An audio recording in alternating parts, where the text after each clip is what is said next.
Bonjour à tous and welcome to Learn French with Vincent, and this is Unité 7, leçon K. And in this lesson we'll discover together the verb aller, so aller means to go, and especially the conditionnel présent form of this verb. Okay, so let's start right now. The first form goes like j'irai, tu irais, il irait, elle irait, nous irions, vous iriez, ils iraient, elles iraient. Okay, so let's check them one more time. The first one, j'irai. Okay, remember, final S not pronounced. J'irai. Tu irais. Same thing here, final S not pronounced. Tu irais.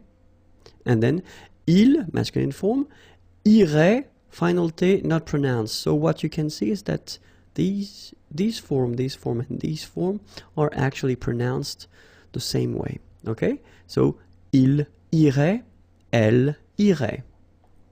Okay, then nous irions. Okay, so let's make this little liaison between the two. Nous irions, final S not pronounced. Nous irions.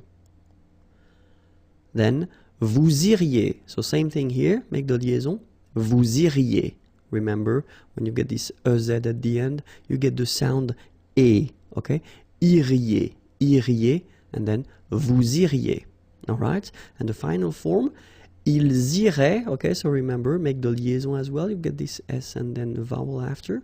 So ils iraient, and then if you look carefully, you get A-I-E-N-T.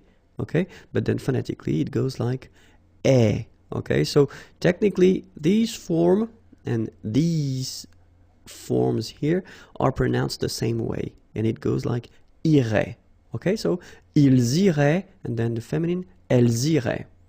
All right, so j'irai, tu irais, il irait, elle irait, nous irions, vous iriez, ils iraient, elles iraient. Okay, so that's it for the conditionnel présent form of the verb aller. Aller, remember, it was to go, and then you've got the YouTube channel here, and it's youtube.com/imagier if you want more videos, and then the website is here and it's waiting for you, imagier.net. Have a great day. Bye bye.